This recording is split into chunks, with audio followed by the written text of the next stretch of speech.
Hello, everybody. It's Jmulls of Jmulls Gaming here with another video for Final Fantasy XIV Shadowbringers patch 5.4. We are here today to give my review of the main story for patch 5.4. This is a spoiler review, so full spoilers are in play here. I will be talking about the story and my thoughts about specific events that transpired within the main story. So, strap in, buckle up, because we're in for one hell of a ride here. So, I did my main story. I was actually debating about what to do my main story quest on. I decided to do it as Dark Knight just because I did all of Shadowbringers as a Dark Knight instead. As well, so might as well continue the trend. I was debating whether to do it on Gunbreaker, just for a visual thing for personally though. Alright, so, patch 5.4 gave us the post-Shadowbringers main story, main scenario quest 2 tab here. After the events of Shadowbringers, which were all tied up in a nice bow with 5.3, 5.4 has to serve as kind of a lead-in towards patch 5.5 and for 6.0. Now, does it succeed in that? Yes, I believe so. And no. Because what they elected to do is, if you played 5.3 and you know the events that transpired on the Crystal Tower with Elidibus, with us finally being able to defeat Elidibus, learning his true plans, his motivations, and having the whole story from really A Realm Reborn all the way up to now with a lot of the main Ascian storylines, having a lot of those tied up with a nice little bow. It was a nice climactic crescendo moment for the story up to this point, especially for Shadowbringers, especially considering how much of a high point that the main story from 5.0 left off on. And having 5.3 being able to almost up it, in my opinion, was really, really good storytelling. But that also means, well, you have to set up the events for 6.0, and you have to start doing that now, kind of. So you can go about it two ways. You can either continue the bombastic trend, but what you risk doing there is making the bombastic moments less impactful because you don't have enough downtime. Or you go the route they did and make it more of... If you ever watched some specific shows like Naruto or Fairy Tail or shows like that, or like shows like Supernatural, any show that's a main storyline, a lot of times after a big event, what they'll do is they'll have a smaller storyline that might pick up upon events that happened earlier in the story, and they might be smaller scale, and take that and focus on that story for a little bit. What they do that very specifically. One, it's to reset the hype. And that's what 5.4 did. It reset the hype. A lot of times people will not be that interested because they'll just be interested in what's coming next. But a lot of times, in my opinion, it is very important to have stories like this to make those events that come down later down the line. Because we know 6.0 is the conclusion of the whole Final Fantasy XIV story up to this point. So we know it's going to be monumental. It's going to be a big crescendo for the entire series, hopefully even more so than Shadowbringers and patch 5.3 was. However, in order for that to be as effective, you need to also have these moments of downtime when you focus on more small scale stuff. And that's really what 5.4 did. What 5.4 really did was it concluded the Limps Elements storyline. And it really kind of did that in my opinion, really well. So you start off with Alice's quest, and really what she's doing here is after having resettled back into the source and getting back in the swing of things, she realized she can use what she learned in the first, back in Armorang, to potentially find a cure for tempering. Which, if she is able to do that, would be a massive, really innovative moment in Eorzean history. Not even Eorzean history, in the history of all of Final Fantasy XIV. Like, within the realm of that story. Because if you were tempered, it was essentially a death sentence, because no one had a cure for it, you had to die. But if Alice could find a cure for tempering, she could A, rescue her friend Gabu from the kobold from a while ago, but it can also help bridge the ties between mankind and Beastman. And that's really the storyline they focus on for 5.4. They don't really focus on Ascians or anything along that line until the final quest here with Futures Rewritten. All of this is focusing on what Alice wants to do here. And it's split into 2 parts. The first 5 quests and then the second 5 quests. Actually, it's kind of split into 3. The first 5 quests, the next 4 quests, and then you have Futures Rewritten, which kind of stands by itself. So, the first thing you need to do in order to find the cure for tempering is actually go find the cure. And the best place Alice could look for is by going to Aziz's Law and hoping that the Allagans had some kind of research into this. Which, okay, that's a pretty cool idea. Alice Law is a really cool location, and giving a reason to go back there is always nice, because it's a really unique environment. I really like Aziz's Law, the verticality of the whole zone, how it's kind of like a floating, mechanized area. It's really cool. And in my opinion, that's one of the strong suits, and the whole Alex storyline is really intriguing. So, we go back there with Grahatia, who really acts like he's your hype man. He's just, like, there just to be extremely... He's really excited to be there. It's kind of like heartwarming in a way. After you know of his storyline from Shadowbringers and all that. And just to see him, like, literally, throughout this entire story, just be happy to be there, it's quite nice. Especially considering that for a long part of 5.3, you thought he was going to be dead. So that was really nice to see. Alright, sorry about that. Had to go get some breakfast. Also, good news, I remembered the orchestrion roll exists, so we don't have to listen to the basic song anymore. Alright, so, where was I? Oh, real glad... Wait, hold on. I'm no quitter. Play this song. There you go. Alright, so it seems when you go into the unending journey that it just overwrites the orchestrion roll for some ungodly reason. So, hope you like this song. So, where was I? Right. So, again, the main story for 5.4 is split into like, kind of 3 sections. I originally thought it was going to be 2, but it's actually 3. Because the last quest is kind of separate. So, basically the first 5 quests are you, Alice, and Grahatia going out to try and find this cure for tempering. And you do so by going to Aziz's Law. Again, nice callback to bring that storyline back about Aziz's Law and the Alex.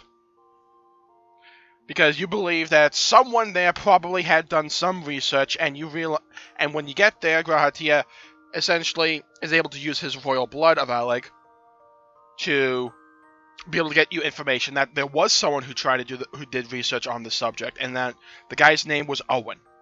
But the problem is, the Alegs wiped all of Owen's research off the map, but Owen kept a backup. And it's in this, like, data sphere. But in order to get into the data sphere, we needed Grahatia's blood, which we do have, so we have this authentication, but we also need the password. So, it's kind of like one of these situations where we have the answers, but it's locked, and we don't have the key. So in order to get the key, we basically do some pro-hacking skills. And we essentially call in Sid and the rest of the Ironworks to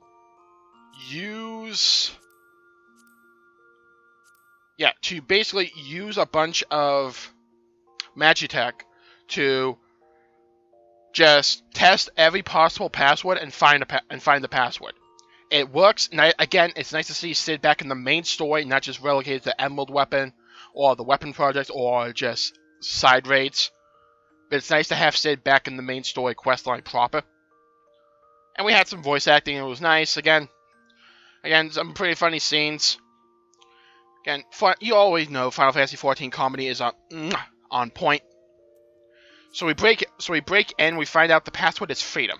And we also realize that the password is really easy. It's because Owen didn't want this knowledge locked away. He wanted someone to find it and continue his work. So we're essentially taking up his legacy here. So what we essentially figure out are like the mechanics behind tempering. In that tempering over-infuses a soul, I believe, with a certain type, with the Primal's ether. So the example they used was Sephiroth from the Warring Triad questline. And they said, okay, well, he is aspected Earth, so his followers have a surplus of Earth-based ether. So in order to properly do this, you need to channel the stasis away, and you also need to, how is it they phrased it? You needed to pretty much wipe away their memories from when they were tempered to make sure that they're able to properly recuperate. I might get that a little bit wrong, but the questline kind of makes it a bit clear. It gets a little bit technical here. Honestly, that whole bit might be just my one like minute flaw of the whole storyline. It's because at this point, do we really care about tempering that much? But the whole like worry of mine was kind of dissipated because the follow up and the payoff from that whole storyline is really nice. Also, you realize in order to change the ether, you have to basically use those proxies. Remember the proxy that Alice had? I believe it was Angelo. So essentially, we need to like mass produce those things, because in order to free someone from tempering, it requires a lot of ether and it requires a proxy. So a lot of people have been tempered, especially a lot of the beast tribes. So we basically need to mass produce these proxies. So we go to Matoya, and there's a nice, always some great banter with Matoya and Y'shtola. Always have that. It's always nice to see. It continues here. It's hilarious. Go and do this quest line, honestly, just for that bit, because it's so funny. Especially when Alphinaud, again, spoiler, but again, it's really funny when Alphinaud like spills the beans that Y'shtola used Matoya's name in Raktica. That was really funny. And Matoya's like, oh, wow. So, you decided to use my name. Oh, okay, I see how it is. You can just use my name whenever the hell you want. It gets funny. Matoya is honestly one of the funniest characters in this entire game. Always great to have her back. And then you go and do the dungeon like halfway through. So really, to me, the dungeon represents the halfway point and the break between the storylines of 5.4. Basically, you have to go into the whole storyline of the dungeon, right? It's a really good dungeon, too. Is you have to go and restart her essentially factory so you can mass produce these proxies. That's the storyline of the dungeon. It's really cool. Then, once you beat that and you have the proxies, the second half of the story begins, and it revolves around Limsa Lominsa and Vilbrand. And the whole storyline between Limsa Lominsa and the Kobolds. And Gabu comes back into play. I forget if we free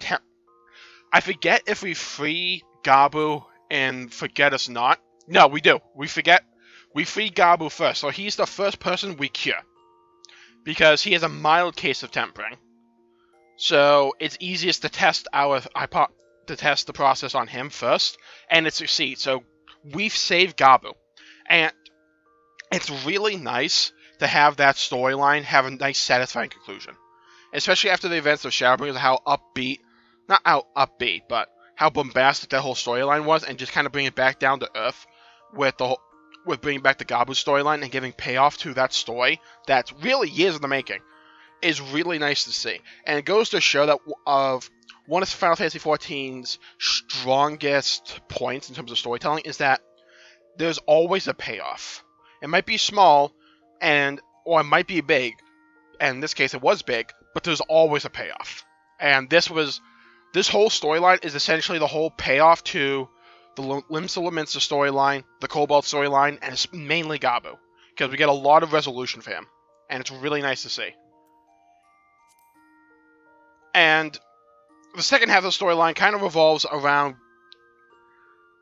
the Kobolds and Limsa Lominsa's relationship. The Admiral, Blosfiswin, nailed the pronunciation again, by the way. Wait till I put up my highlights for this freaking main story quest, by the way, because I nailed the pronunciation of her. She wants to unite the Kobolds and Limsa Lominsans and the Sahagins. She basically wants to unite all the beast tribes with Limsa Lominsa, and we're trying to do this en masse with Ul'dah and Gridania as well. But we're focusing on Limps Elements and the Kobolds first. And we're kind of really focusing on that. And we're letting the other people deal with the other ones. Because the Kobolds and Limps Elements is probably the hardest bridge to mend. Especially if you know that storyline. So, again, a stark departure from the whole Empire storyline and from the whole Shadowbringers storyline. But it's not entirely unwelcome. Sure, it kind of feels like filler. And that was kind of in the back of my mind throughout this entire main story, is that this kind of feels like filler or just downtime to prepare for the hype that 5.5 probably is going to be from the looks of it. Again, I don't necessarily mind filler content or story. I see the purpose of it. I see the need for it, because if you have this sustained high for the entire time, then it kind of diminishes that high, if that makes sense. Because everything just kind of feels samey. And you have to constantly raise the stakes. Kind of like how... It was one of the biggest flaws in WoW storytelling for a long time, is that they continue trying to ride that high of going from Burning Legion to Office to Deathwing. And for a long time then, people were complaining, it's just another big bad. And the way Final Fantasy XIV is trying to alleviate from that is by breaking up that flow. And this is one of those breakup points. So what you have to do is, one of the 3 main pirate crews for Limsa Lominsa has suddenly come into a great stash of wealth. But they're not disclosing how they're getting it. And they're also opposed to normalizing relations between Lominsans and the Kobolds. So a large part of the second half of the storyline is just unraveling that mystery. And we find out because the Garlean Empire is in complete civil war right now. That's another bomb they drop like right at the very beginning. Is that basically the Garlean capital is completely bombed and like blown to pieces. Not like all of it, but huge swaths of it. Even like Lise comes back and basically give that intelligence report, which makes me wonder if we're actually going to Garlemald in 6.0. I thought that was a surefire bet, but I'm kind of having different suspicions. That's warned a different video. So, without Garlean vessels on the open sea, because they're all like focused on the internal struggle of Garlemald, the pirates have no one to pirate, really. Because limits in law now is you can only pirate off of Garlemald vessels, but there's no Garlemald vessels. But this pirate crew under Sakad still has is still getting a lot of money, and we don't know where they're getting it. And we find out they're stealing crystals from the kobolds. And their justification is, 1, we're not pirating off of people, pirating off of beastmen. 2, we're making sure that they can't summon Titan anymore. And they actually make some kind of good arguments, but, again, if we're trying to make peace with the kobolds, we can't be doing this. So the Admiral basically just steps up into the plate and says, I will duel you, because I don't believe in this, and our future is we have to trade with the Beastmen and focus more on our role in Eorzea itself, not just in Limsa Lominsa. So you have that whole storyline of new fighting old tradition. But you have the old captain who was bedridden basically come out and talk some sense into his card. So we have that storyline wrapped up, and Limsa Lominsa is basically united under the Admiral now. And everyone respects the Admiral again. Then we move on to... yeah, and with those, the Bloody Executioners. So then we move on to the Kobolds. And this bit is really cool. Because the Kobold leader is still that guy who killed Gabu's parents from way back when. So our goal right now is to free him from his tempering. But he's extremely tempered. And it requires a lot of ether. It requires the Porksy. And in order to make sure that the kobolds can actually trust us, we can't kill anyone. So we have to use this item that the Limsa Lominsans have. That basically you injure them and then it just like takes them out of the engagement. Just kind of like ties them up. Yeah, Patriarch Zada of the Second Order. So essentially we have to have this big fight with him in Ugamuro Mines. Basically on the same platform where Gabu's parents are still there, by the way. So like the corpses are still there. So we have this whole fight scene, and we free Zarda from his temperament. And he's like, what the hell have I done? And he's like overcome with guilt because he hates like what he did because he was tempered. He hates it. But he's like, look, I did some terrible things while I was tempered, but I still can't trust you people. Because you broke the covenant before. So there's no way we can trust you. And then you spend like, I want to say like 5 minutes just trying to convince the guy. Until you have Gabu come back and basically say, look, they could have easily have killed me, but they took care of me, even when I was tempered. And they took care of me for years, because they cared for me. And I believe in them. But then Zarda still, it softens him up a bit, but he's still not convinced. And that's when the Admiral basically just drops the mic, gives Zarda her gun, and basically says, if you need justice, you can take my life. And then Zarda basically fires the weapon, but he like does that cliche where he misses, like, fine, I'll trust you for now. So we have that whole storyline wrapped up. It was a really nice payoff to the whole Gabu and Kobold storyline. I really liked it. Again, it still kind of feels like filler. So depending upon how much you like filler or how much you can tolerate it, will probably reflect on how much you like this main story for 5.4. But up to this point, especially if you've seen the trailer, like, I don't know why they did this, but the trailer is essentially all just this bit. It's like these two quests, the Great Ship Vilbrand and Futures Rewritten. Because in Futures Rewritten, basically, essentially, what happens is, after you leave Ugumuro, you have a scout tell the Admiral, there's something over on the horizon, I just don't know what the hell it is. I can't even describe to you because it's like indescribable. And you see the giant tower from the trailer. And you get reports that they're everywhere, even in the Far East. And so you go back to Alamigo, where you run into Fandaniel and the new Bahamut he has, that he coined Luna Bahamut. And this is all this quest is basically saying that he wants everyone and himself dead. He wants to destroy the world, and that Xenos is waiting for us. So he has Luna Bahamut basically like blast us a bit. Doesn't kill anyone, but just does some damage. And then he like pieces out. And that's kind of like the story of 5.4. You have this like final like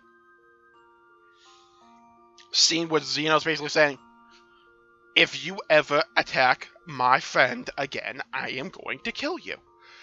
And he basically scares Fandaniel a bit, and it's kind of funny. And you also are told that, okay, we need to call Stinian back because we need all hands on deck here. Also, the night I forgot to also mention it because Stinian reminded me. Back before, like one of the things you needed for cracking the code and finding the password was you needed ceruleum, and so you head to Ishgard and you run into Amrik, and he's basically like, "Oh yeah, I'll hook you guys up with all of that." So it's just like Amrik being a complete bro once again. That's a really nice scene. Really fun, really nice. I really like that bit. I'm always a sucker for the Ishgard storyline. But at the very end, like the final scene of 5.4 is in a base camp in Alamigo. One of the soldiers comes back to Lisa's base camp, but he's tempered for Golemold, and he's tempered for Golemold specifically. Like, it's a resistance soldier that it's an Alamigan soldier that says, "For Golemold, for Golemold." It's actually pretty cool. Yeah, let me actually play this. So yeah, the storyline of 5.4, it kind of just, it serves more than anything to lead into 5.5 and for the events of 6.0, because it feels like 5.5 storyline is going to kick off a bit, and that's when things will really get messy. And that's when we'll get the real lead into 6.0, because at this point, I still don't know where we're going to go for 6.0 in terms of the geographic place. Fandaniel's fantastic, by the way. Of the beasts has roared to life. Actually, I say that. I like his theatrical movements and that kind of stuff. My one problem is I fear his motivations will be bland, because he basically says, I'm different from the Ascians that you have fought up to this point, who wanted to save their world. I just want everything to die. I'm kind of afraid he's going to be a one-dimensional character, because when you have one-dimensional character like Xenos, he's kind of like one-dimensional. He's fine by himself. I really like the whole Xenos bit, but when you put two one-dimensional villains right next to each other, that's kind of the problem, in my opinion. I kind of hope they just build on Fandaniel and give him a more deeper motivation. I don't need a more deeper motivation for Xenos. I kind of hope we get one a little bit, but I don't mind the whole, I just want to kill you because you're the only one who ever gave me a challenge. I kind of like that bit, that whole story, but I don't want that to be the same for Fandaniel. I don't want his storyline to just be, I want everything to die, just for the sake of dying. Like, give him a reason for why he wants that, and then I'll be fine. Moreover, I'm assuming we'll get that eventually, because I trust Square Enix's writers.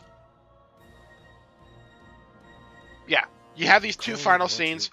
Again, 5.4, it really serves just to transition us from Shadowbringers' storyline into 5.5 and beyond. That's really the purpose that 5.4 serves. I took the liberty of So, yeah, that's the storyline.